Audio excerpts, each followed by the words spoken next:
Alright,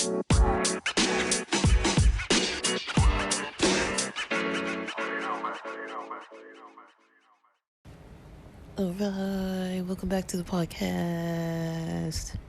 Welcome back to Tomboy Official. Here on this podcast, we talk about gender and identity and sexuality and presentation and LGBTQ plus topics. We're in this adult entertainment series, and I'm breaking down the topics in different areas that I kind of noticed. When it comes to the topics of shame and comfort, I guess those would be the opposites, maybe, from each other. And I kind of want to talk about those. I wanted to kind of break them up separately, but I felt like I didn't want to have a whole topic about shame by itself, because it's just, I don't know, I feel like there's kind of like a lot of intensity to that topic, so I'd rather talk about those two topics combined, just so it seems a little more balanced and not so ranty. Like, I feel like I'd just be like ranting,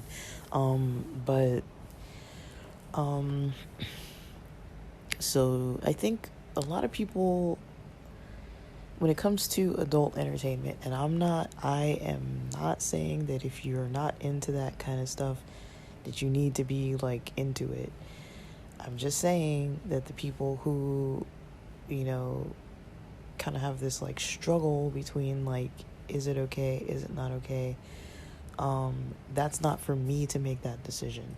But this is more so talking to the people that for you don't view it as something that's not okay for you, but then you're still struggling with like an aspect of shame around it. That could be for like sexuality in general, or for like even like gender identity in general. It doesn't mean that you have to be like on the entertainment end of things, but one thing I do notice is in the adult entertainment industry, you do see a lot of confident people. They're confident in what they do. They don't tend to have that same like shame about it that other people do. And it's also not a weirdness. There's something that I have noticed, kind of in my own life, I guess I would say, about people. I'm not naming anyone in particular, because this is multiple people, that they might make kind of like weird comments out of discomfort. They might make weird comments. Like, so that's something that I come across maybe more than the shame of people who are kind of uncomfortable with sexuality, and more than the confidence and comfort of people who aren't like ashamed about what they do or what they like. There is this kind of weirdness that's kind of like this in between of like people wanting to kind of be open and talk about certain topics, but then they either feel weird about it, so they're acting weird, or they feel weird about it, so they're maybe asking questions or bringing up topics in a way that's like really weird, and it makes for a quite uncomfortable interaction. I mean, I don't know. I can't explain how many times I've had somebody, it's not one person, but how many times I've had people, just when they find out that you're not a straight person, start to ask a bunch of questions about stuff. And there's nothing wrong with asking questions. There's nothing wrong with being curious. Like, I welcome open discussions about things, But there's a time, there's a place, there's a way to do it. I kind of don't like people, this is just my own personal thing. I don't like people trying to like make like an embarrassing situation out of something that they want to know about, like putting you on the spot, like in a group full of people, just to, put something out there, or like acting like weird and intrusive and like kind of pervy about stuff. Um, just like the way people bring stuff up sometimes, like the manner that they do it in is kind of like weird. And that's something I kind of maybe don't really appreciate as much. Like I'll talk about almost anything with anybody, especially if I like you, if I trust you. I'm an open book, honestly. But I'm far more of a closed book on this podcast than I am like in real life. Like usually, if people ask me questions about myself, I'm usually open to answering them. And if I'm not fully opening to answering them, I'll usually explain why I'm uncomfortable with it. Like I'm not, you know, too uncomfortable talking about this kind of stuff in my own personal life, but it's just kind of interesting that people can be a little bit weird about it. Like I've had people try to call me out about kind of like the way that I date, because to them it doesn't seem normal. And I'm just like, well, this is just how I do things and it works for me, like, and this wasn't like any recent kind of conversation, but it's like, if you were going to talk about this, like, well, you don't have to bring it up in a group full of people and try to put me on the spot about it. Like, stuff like that, that's just, like, awkward. And then, try to put me on the defensive, or, like, try to make me feel, like, a certain way about me being different when I do stuff in a different way. Like, I'm not, like, running around using people or anything. Like, I'm not doing anything wrong. But just because it doesn't look like, the cis heteronormative method of just like, okay, we're gonna talk, and then we're gonna date, and then we're gonna move in, and then we're gonna get married. It's like, I'm not trying to do that anyways, so I do what I'm trying to do. I'm not really trying to do some other method of somebody else's thing. That's not what I'm trying to do right now or at all. So I don't really see why somebody kind of pushes their agenda like that. But I do also kind of see why somebody pushes their agenda like that. But I feel like some questions are like questions you ask somebody in private. You don't ask them in the middle of like a group of people. But that's just my own outlook. But I don't really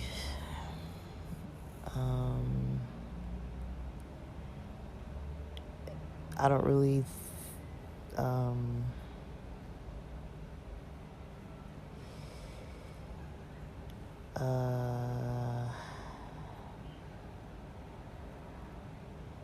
yeah, I think when it comes to people who are pretty comfortable, they've kind of found a way to kind of rise above the level of shame that a lot of society places on them. And it doesn't seem like it's the easiest thing to do, but also, they're able to kind of, gravitate towards, other people who are comfortable and not like awkward about stuff or whatever. And everyone has things that they're not comfortable about. I mean, there's not really anything like wrong about not feeling comfortable about certain stuff, but it's like, if you want to feel comfortable about something and you don't, that's kind of where it gets a little tricky, because it kind of comes out in other ways that you'll be doing or saying things in ways that you don't really want to be behaving because of the discomfort that you experience. And a lot of times the discomfort comes from someplace. Usually you were taught and observed in your very early on in life that, you know, certain things were not okay to do. Even if it's just the absence of certain things. Like, I wouldn't say that I was raised in an environment where, you know, um, people were reacting super negatively about sexual topics. It was just more so of the observation that nobody was talking openly about them. Like, nobody was really shutting it down, but nobody was talking about it. Like, I've talked about this example before when we were in, like, I think it was like a sixth grade class or fifth grade class, where they, in the health or biology class, where you start learning about like human sexuality. And, you know, I remember being in a class where the teacher who was teaching could barely even say the terminology that she needed to say without giggling and getting like really embarrassed and blushing, and just like she couldn't even read the book or point to like the internal diagram. You know how they have that body where it's like split open looking, where you're looking at the organs? It's not even like, it's like the least sexy looking thing. It's just like, here's some body internal organs with labels on them, and she couldn't say them. I mean, I'm not saying anything bad against her. It's like, if that is the first early impressions that, I mean, of course I you know, I heard and knew about things before fifth grade, but I mean, I'm just saying, like, if that's your first, that was probably my first classroom experience where a teacher was there, and she was like, she couldn't even do it. Like, she had to take breaks. She would like skip stuff because she wasn't comfortable with it. And I was just thinking, somebody else should teach this class. It was so awkward. I was like, and it was weeks. It was weeks that we were doing this, like every day for weeks. And it was just like, oh my gosh, like every time that class came up and she was just like couldn't even talk about it. She couldn't, like, there were like little video clips and from like the 50s and stuff about like your changing body and puberty development kind of stuff, and like she couldn't talk about any of it. And I was just thinking, like, wow, like, how, you know, this is weird. Like, it was awkward. It was like the most awkward, probably one of the more awkward school experiences I'd ever had. And how important of one is it though, if, like, you know, you're teaching kids about, you know, all kinds of important topics, and you can't even teach about it. Like, she couldn't even just read it from the book, just dry read the book, you know, just read it and then label, point to the thing on the board and just read it. Like, she could not, like, literally, like, she had to, like, you know, I think there was a point where they're like, if there's stuff you want to skip, I think we were allowed to, like, if she would call on us to read different paragraphs and stuff, and if there's stuff we wanted to skip, we would, like, skip it or whatever. Um, um, so we would kind of like, you know, if you were the one reading the paragraph, you didn't like have to read something. I thought that was a good move on their end, to just be like, you know, because not every kid really wants to be talking about that kind of stuff or is comfortable with it. I kind of like that the option was open. If you don't want to read or you don't want to talk, that was fine. But I just felt like the setting and just kind of the way it was handled was really awkward. Um, to have teachers like laughing hysterically and, like, you know, multiple times every day, you know, during a reading, you know, about like ovaries or something, where it's just like, really, like. But it was just, I mean, I get it, you know, growing up in that religious culture, I get it. Like, she got that from somewhere, and then she kind of, in her way, passed it down to a lot of us, where, you know, if that's the environment you're learning in, and some of these kids weren't even learning anything at home, it's like, you know, I was one of those kids that we weren't learning anything at home. Like, my parents weren't like teaching me about stuff. But I think I've mentioned before that, like, I was raised in an environment where I had people older around me that were kind of more comfortable with like deeper topics of stuff, that were able to just kind of like, okay, if I had a question, I could ask them. It wasn't awkward. Even till today, there are people that I'm like, okay, they're like kind of like older than I am, more experience in life than I have, but like not so old that they're like disconnected with like my reality, so I could like easily talk to them. And so that's probably where I got most of my sex ed, was from asking people that I knew who were like in like college, like early college age, and then like maybe late high school age, going into college. Like they were kind of older, and they had like kind of positions at church where they were kind of like teaching and stuff. And like I could like, but they would take us out on the weekends and we'd like hang out and stuff. And so like I kind of noticed like they were easier to talk to about stuff, and I learned a lot from them. But the teachers and the experiences I had, a lot of the teachers were kind of useless. Like they were just real weird. um but that that's kind of more of an extreme example. But I remember that there was like this whole silence. It was so hush hush that even in that classroom, we played this game.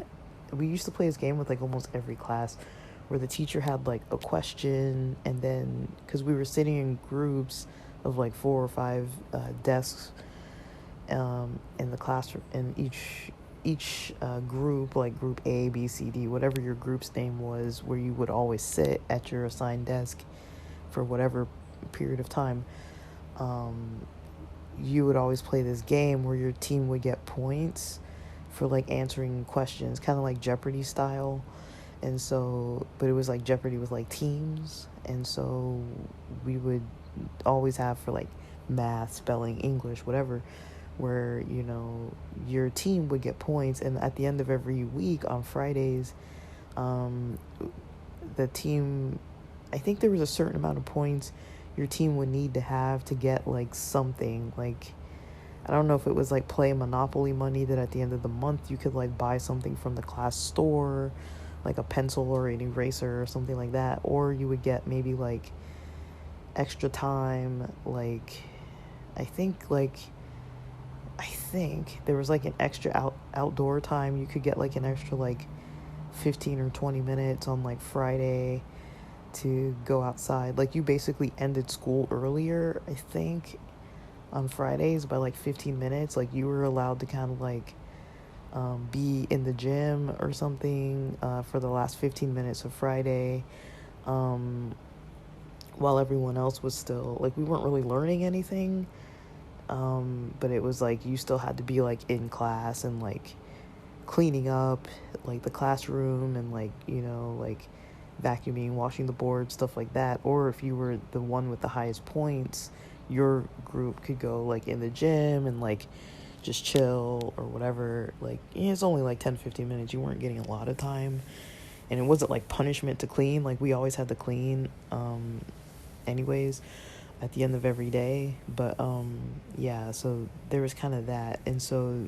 we would play this game, and I remember specifically we were playing this game with the human sexuality class. And I remember like she would ask questions, like she would point to the board and be like, what's this called? And then like nobody would ever answer the questions. And it was just like the weirdest thing, because we kind of all were kind of like, I don't want to answer. Like nobody wants to get it wrong, but then nobody wants to like say it. And then even if they know the answer, because like if you know the answer, then maybe you know too much, and that's considered like weird. And if you don't know the answer, that's considered weird. So you're kind of stuck between like, do I answer or not? And I remember once like this game was just going on, and like nobody was ever getting points. And this would happen for like, this was like days into playing this game, like every day. And I remember once the teacher points to something, and then this one kid stands up and he's like, vagina, and like everybody just busts up laughing, because like that was like the first time anybody ever like spoke a word.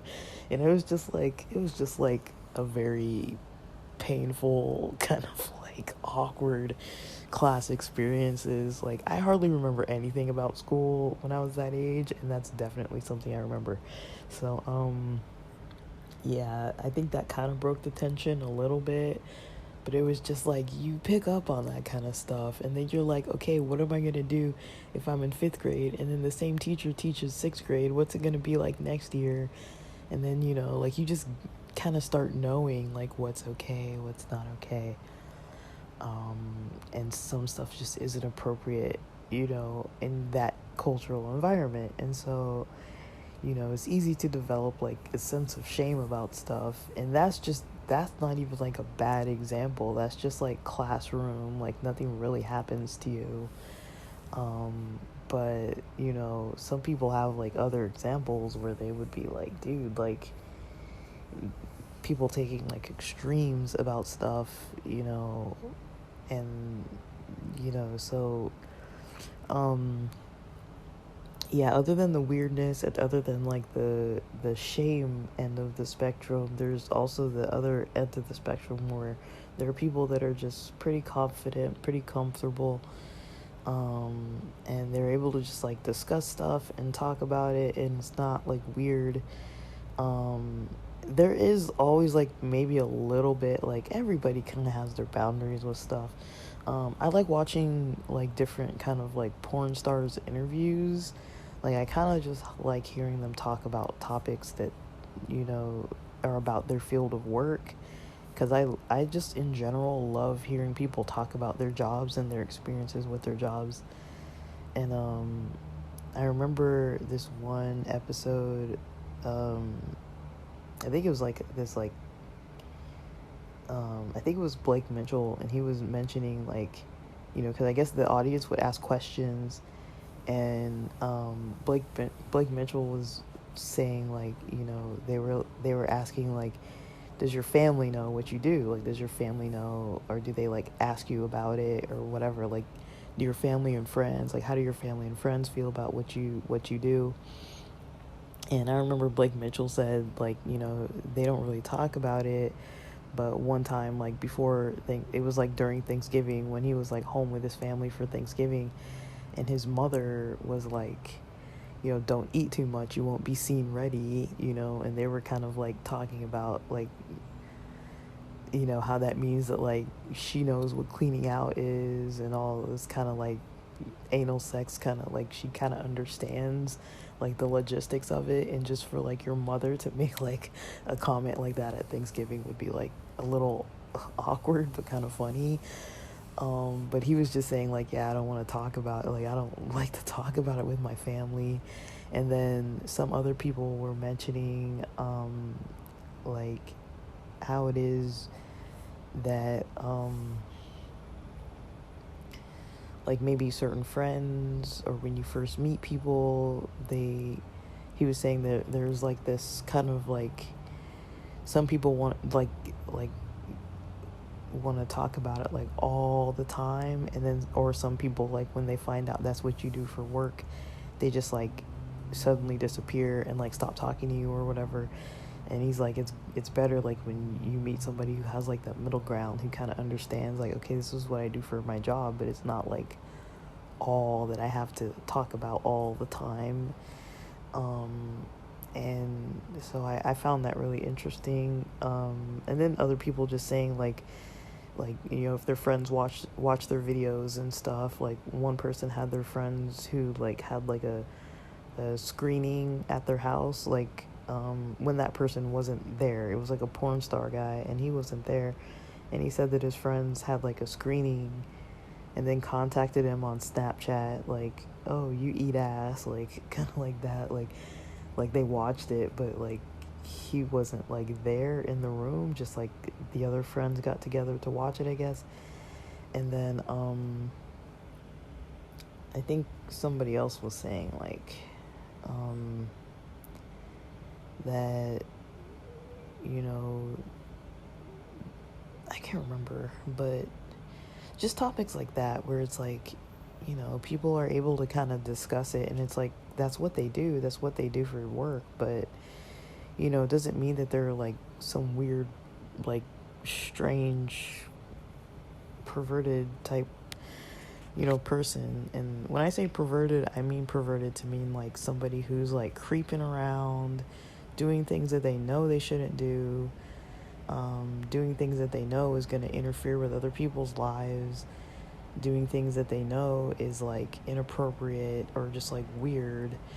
That to me is what I mean as pervy. I don't mean just because they like sex that it's a perverted thing. I just mean like the way that they're approaching it would be pervy. And I know that there are adult entertainment companies that do have maybe that kind of pervy kind of aspect to it, where they're like taking advantage of their actors and all this kind of stuff. But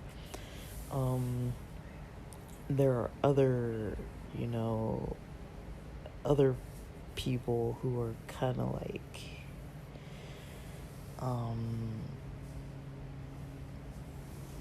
you know, like you see another side of it when you kind of watch a lot of like interviews of people who are kind of more confident and, you know, not like, you know, they're confident enough that they're on the live internet, you know, and that's how they make their living because they're good at what they do. But I think it is very refreshing to see that there are people that like can have conversations about stuff, and like it's, I don't think it is really like a younger,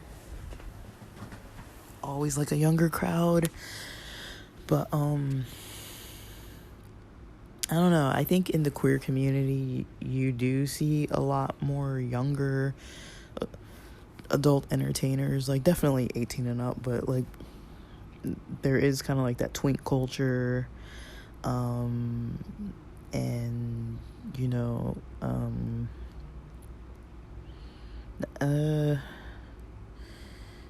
think people know what twinks are, right? But I mean, like, I guess if you don't, it's basically like somebody who looks young, not, I mean, it can be kind of like in a fetishy way to some extent. Like some people only like twinks, but it's kind of like a younger looking kind of person, like a, not, what word is the word, like kind of more, they usually look kind of more like college age, like younger, like college age looking, kind of slimmer. They're usually slim. I don't really see a lot of like plus size twinks. Usually it like assumes you're thin, I think. Correct me if I'm wrong. I could be wrong on that, but I do think that's what it generally assumes. And usually it's referring to gay males, cis gay males, or trans males. You kind of see it a little bit with like, you know, maybe like queer women or non-binary queer people. Sometimes they'll be called twinks, or like boy, like BOI boy, like I don't, this is like a lot to try to explain. But kind of younger age seeming people, like not like in a pedophilia way, not in that way, more so just like young, like college kind of young, athletic, not bulky, athletic, like not like super muscular, but just kind of like, you know, like usually fit, usually energetic. Usually they're not like senior citizens or people in their like 50s or 40s. They might be in their 40s, but usually it's the look of them. They look younger. It kind of comes from like when people say like Twinkie, like, you know how a Twinkie is like, you know, like like a soft dessert kind of thing, like kind of, it's kind of like towards that, like I don't know, like in queer culture, especially with gay men, you have like twinks, bears, otters, all different types of like labels of people, I guess you would say. And so just to like, it kind of like categorizes how somebody looks. So people would say like, I'm into twinks, or I'm not into twinks, I'm into bears. You know, that's a specific difference. Like if somebody's in the bears, that's a different type of person than like a twink. Like those are different. They look different. there's kind of like in-betweens of everything too, but or if somebody's describing themselves, that's kind of how they might describe themselves, just because it's like it kind of helps to have an idea what somebody's like. And there are like different categories, like people who might have like a certain kind of physical attraction to a certain type of person. That's kind of where this idea comes from. But do I have more to say on this? Yeah, I don't know if I have more to say on this. I might have a little more to say. Yeah, I don't really know. I think I feel like that's mostly what I had to say, in all honesty.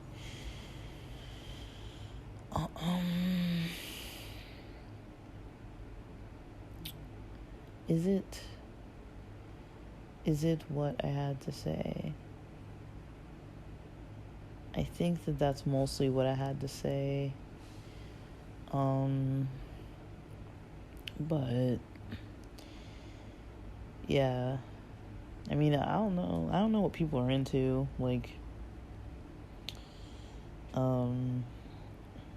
but I'd say that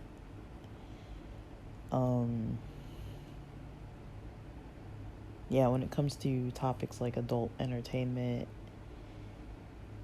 that's kind of something that comes up, and you can kind of notice in the demeanor of the people who are the entertainers, just kind of how they talk about stuff, how they interview, what they talk about, what they say, like, and then kind of like almost comparing, not to judge, but like comparing that to how like maybe you might say something, or maybe how somebody you have spoken to recently kind of would interact with those same topics. Like sometimes you notice just like this different level of comfort there. With people in the adult entertainment industry, they're just open to talking about it more. It's almost the same thing in the field that I work in, you know, like working in psych. It's kind of like a lot of people in the field I work in were able to just talk about topics that other people just might be like giggly about, or like kind of like they don't maybe fully understand it, which is fine, you know. We're all learning at our own speeds, are coming from our own levels. Like, I'm not here to like judge things, but it, you know, it's just to kind of put it out there.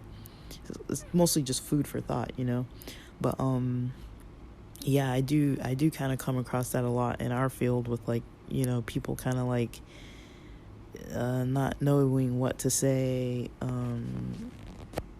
you know, like about like, you know, mental health related things, or sometimes people don't want to bring up certain stuff because there's like a stigma around it.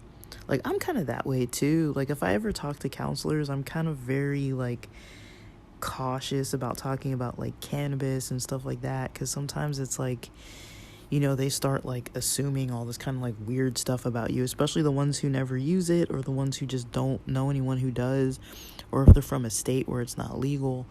It's really kind of hard to talk to people sometimes about that kind of stuff, because they are like, oh, it's like you're on drugs, and you're like, no, I just took some CBD to go to bed. Like, what? Like, you know, it's like, it's not the same thing.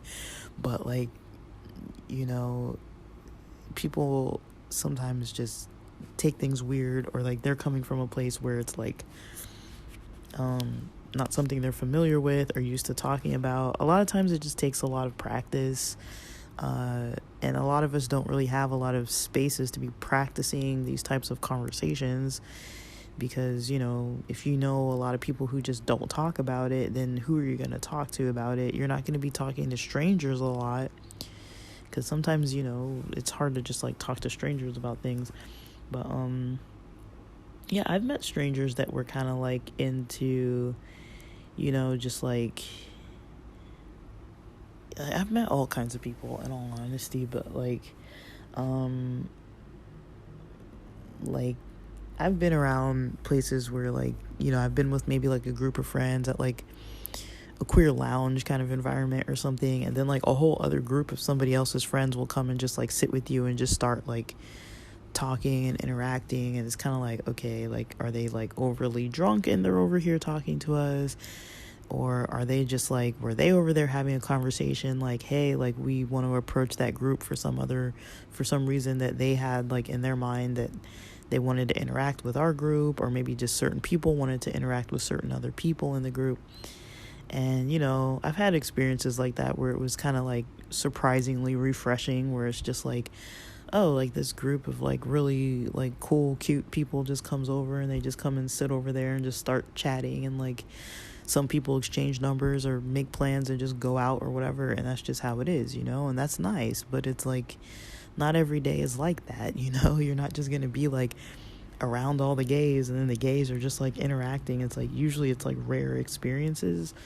At least in my world, it's kind of more on the rare end. It's not like every day, but also it depends how much I go out. Like where I'm at right now, I'm like really not going out as much as I would like, because I'm not in a part of the city where it's easy to just go out like that. But yeah, I think like a lot of us are kind of that was a big sigh. A lot of us are kind of like exposed to like the cis hetero environments in life, all that kind of normativity, kind of expectations and all those types of things. And so when we start, just not being in that environment,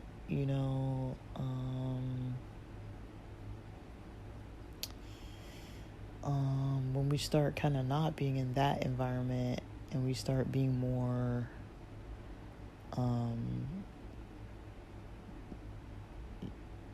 like in a more queer environment, there are a lot of different situations that come up. And I'm way more comfortable, honestly, in like queer environments.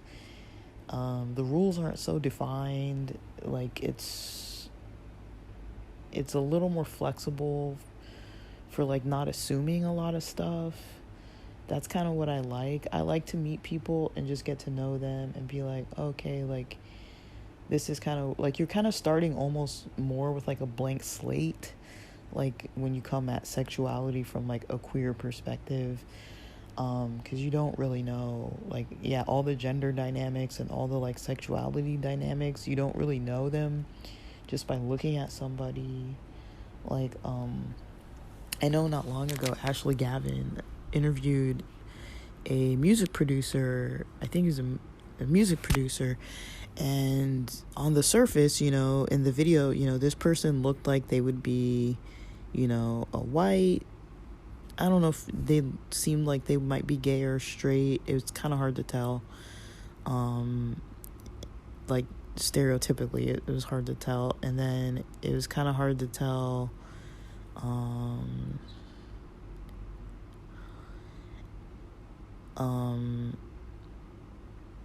Yeah, that was kind of hard to tell. And then, it was kind of hard to tell their,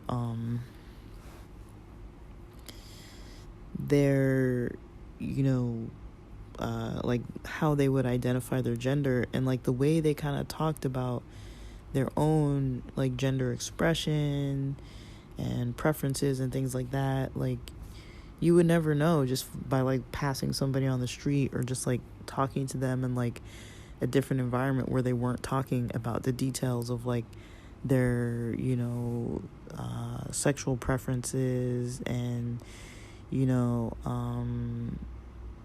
kind of like how they see themselves, how they label themselves, all those types of things. And I think that's more common, when you're talking to like queer people than it is when you're talking to like hetero straight people, hetero cis people, even though those dynamics are there in the hetero cis community. I don't think that they talk about it like the gays do. It's not like, I don't think it's really open for discussion as much. I don't know why, but I just think they just don't do it. At least not all of them do it. Maybe not yet, but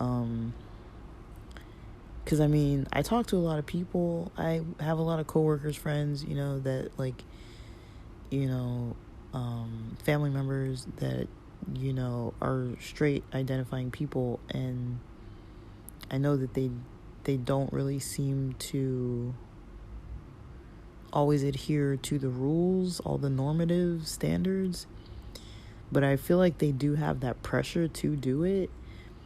And then if they don't do it, then they're always seen as like gay or like really artsy, kind of flamboyant. People start questioning their sexuality and stuff like that. But I mean, you see it in like that community too. It's just kind of like, I think maybe sometimes people feel like they have to repress it more, or just hide it more, or they can't be as open about it, because the rules are pretty strong. The expectations are pretty strong. Even down to like what is okay for people to do in bed. Like, I mean, I've talked to or heard straight guys talking to each other about just things like, like how they would never have anal sex with anybody and things like that, where it's like, okay, like, I mean, not everybody wants to do that, too. Like, it's not like, not everybody's like into it, but it's like, you don't have to like force yourself to do it or whatever, but it's like, I think what was it? It was more along the lines of like heterosexual cis male experimentation with sexuality, like, and there was this topic about like, even though it seems like females and gays are kind of more repressed, of like, don't be sexual, or like how you are sexual is wrong, like those are usually the messages that we would get. But I think hetero cis males, I was kind of agreeing with this conversation that I was hearing about people saying that it's possible that hetero cis males are also very repressed with their sexuality, meaning that they're not really able to experiment without being labeled as gay, or without being questioned as like, what's up with this guy who wants me to like do this certain kind of other sexual thing, that's maybe not like a heteronormative male standard of sexual activity. Like, what's up with that? Like, there is kind of that there. And so, I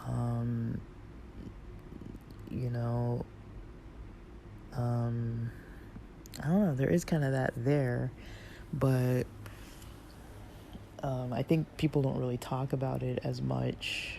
They don't really talk about it at all. Honestly, you don't really hear people talking about that, but it's definitely there. It's definitely in the culture. People definitely mention struggling with it, and so, yeah,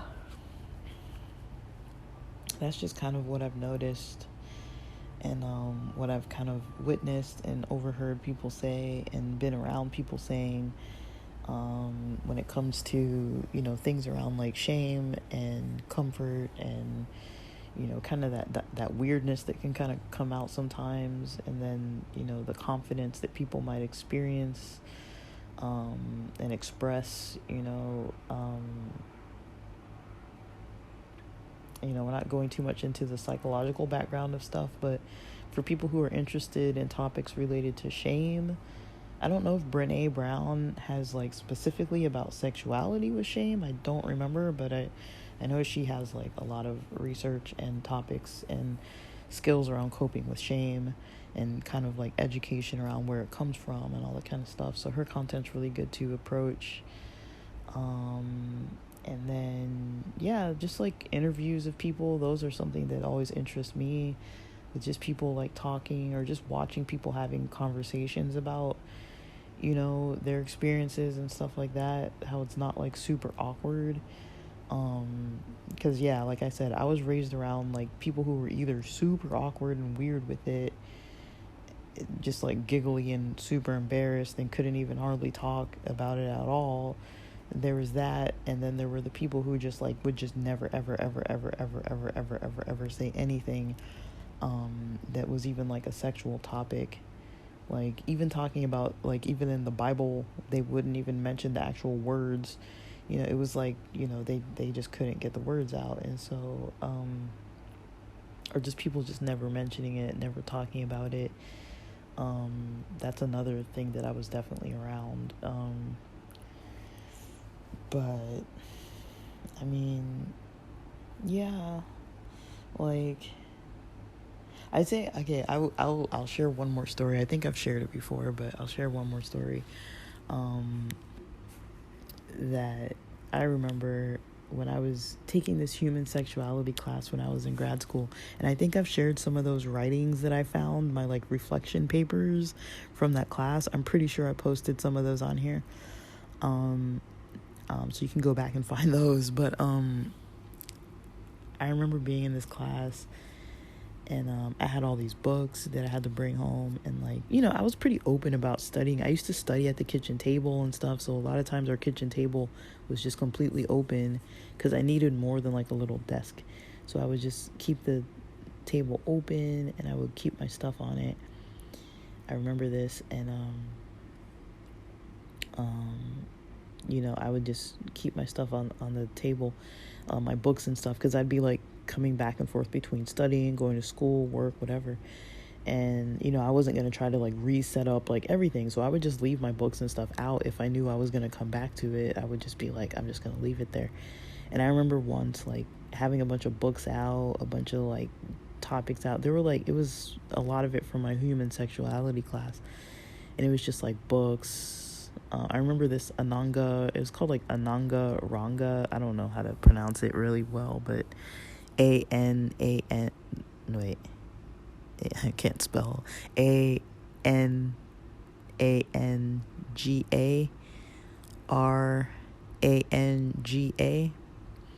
That's the name of a book. It's like a manual. It's kind of like a sexual manual. It's like ancient, I think, from India, I believe. And then it's not like the Kama Sutra isn't exactly the same, but it was kind of like along those lines almost. It was more like informative, like intellectual reading material, kind of along the lines of like Kama Sutra kind of stuff. I can't remember off the top of my head how it's related, but I remember having a book, and then I ordered another book online. One was just a book from the library that just said Ananga Ranga on it, and it had like, it was just a hardcover green book with no pictures. It was just text. And then the other one was like a visual, like kind of manual. It was like a very illustrated visual, not it wasn't modern pictures of like photographs. It was more like pictures of like, it was like pictures of ancient art drawings, of sexual ancient art drawings that were kind of more like Kama Sutra related drawings, but it was the Ananga Ranga text kind of intertwined with like Kama Sutra related like topics. It was a really cool book. It was pretty thin, but it was like an 8.5 by 11, like kind of big size, but kind of thin, like those like 100-page like notebooks you get for like writing notebooks at school and stuff. It was one of those kind of books, glossy pages, kind of like, well written. And I remember I was like, because I had to read through it. I have like a whole project I was doing, and so I just had it just open on the desk, along with some other books about like, female orgasms or something. I don't know what the heck it was. It was like some other books, but then like, I don't know if it was my sister or my mom or both who were like at the table looking at my books, and I was like, nobody looks at my school stuff. It's always like, diagnoses and like statistics, like statistical manuals and like, books on like how to program like stats software, to get like your analyses and all this kind of stuff. It was never like interesting stuff that somebody's gonna go and like be at the table reading your books. And so I remember that specifically, that they were kind of like, what is this? Like, and they were kind of like a little giggly and like looking at it. And I was kind of like, I just left it there. I was like, whatever, you know. And I used to get these calendars. Me and my friends started sending each other calendars every year, of like not even nude, but like they were like shirtless. Like it was kind of like Chippendales. I think that was the first one. My friend gave me this Chippendales calendar, and I remember the dogs ripped the Christmas paper, and so you could kind of see like flesh, you know, through, because you know the back of the calendar usually shows all the little like thumbnails of all the pictures for the year. So the dogs were always like running around, and we had gifts, you know, on the ground kind of, and somebody, you know, a dog like ran with their claws over it and just kind of like ripped part of it, and you could see like, you know, muscles and biceps and chest, nipples and stuff.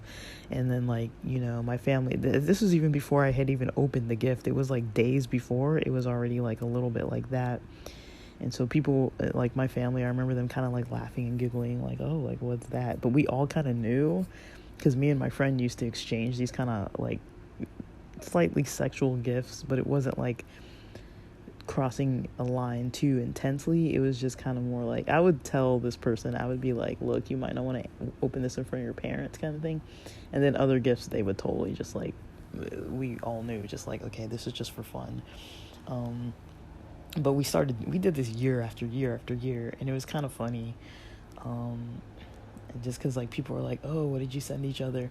So I remember like I would put that calendar up, and like I remember every month I'd have some friends that would come over. They'd be like, so what's on the calendar this month, you know? And it was just like for like a year, like people from church were like remembering that I had like this calendar, and they'd like come over and like come in my room and like see the calendar. And like I was just like, this is just too funny for me. Like, it's just a freaking Chippendales calendar. But I mean, like, it was just funny. And I had multiple ones. Like, then different friends started giving different things like that to me. And I was just like, oh my gosh. So like, yeah, it didn't stay repressive for too long. But it was just kind of funny that we were able to find little, like, loopholes where it was like, okay, we can get away with doing this, and nobody's really gonna be like grilling us about it or like complaining at us about it, because it's like we're not doing anything wrong. It's just kind of funny. But it was kind of like a funny thing. Like I just found it funny. And then yeah, like I don't know what my parents thought. They were kind of weirded out by it and just kind of like, what? Like I remember my mom like looking through it to make sure there was nothing like pure nudity. And once she realized it was just like torso, she was kind of like, all right. But she like was looking through it like to make sure it wasn't like some like pornographic thing. I don't know what she would have done if it was. I mean, like, whatever. I mean, like, she wasn't, like, looking at my computer or anything, so it's like, well, that's where you want to look if you're really going to try to ban something. But, I mean, I'm not going to be, like, openly in my parents' house, like, having, like, full nude pictures on my walls necessarily like that. But, yeah, it was just kind of I've had a lot of interesting little experiences like that, where it was just, like, people who were uncomfortable with certain stuff, or just there's like this awkwardness about certain stuff, and it's just like, this is weird. But it was fun. The calendars were fun. I think I kept them. I know I kept one because I got one that was like Men of Hawaii. I remember one of my friends gave me that one. I still have that one, literally. I know where it is. I keep gifts that people give me, but you know, it's kind of funny because like, yeah, in my household, outside of those types of things, we do not have a household where like there's any kind of like sexuality going on openly at all. It's just kind of like a few experiences here and there where like something comes up, maybe through like media related stuff. But yeah, like it's kind of like weird. Like I don't know, because when I'm like with my friends and stuff, like we're not really like all repressive about everything. Like so that is always kind of weird for me if I'm like talking on the phone with my friends or something, or like, and then I know my parents are around and I'm like, I'm not even that young, but it's just like to be able to not even really talk about that kind of stuff, or just even be like, I can't even really comfortably talk to them about dating. It's not even like a topic that they like can discuss, you know. There's like so much discomfort.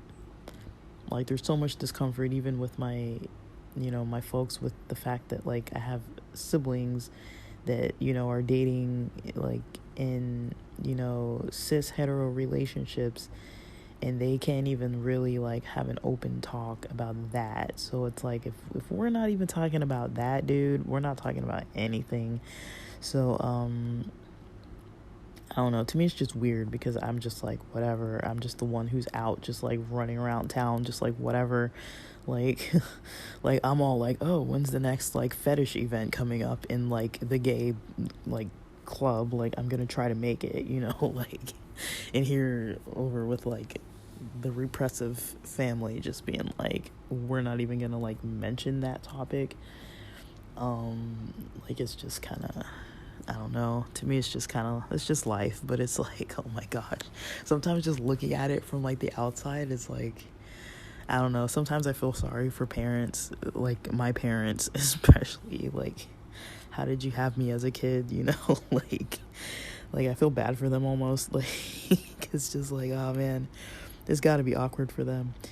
But I don't know, it's not awkward for me. Like, it's awkward for me talking to them about it, because I can tell the discomfort. So I'm starting work at noon today, so I gotta actually get logged in and stuff, because I got about a little more than 15 minutes. So I'm gonna get a little caffeine in me and have a little lunchtime snack, and then get to my actual day job. But all right, hopefully this topic was helpful for some people out there, for some food for thought, and thanks for listening.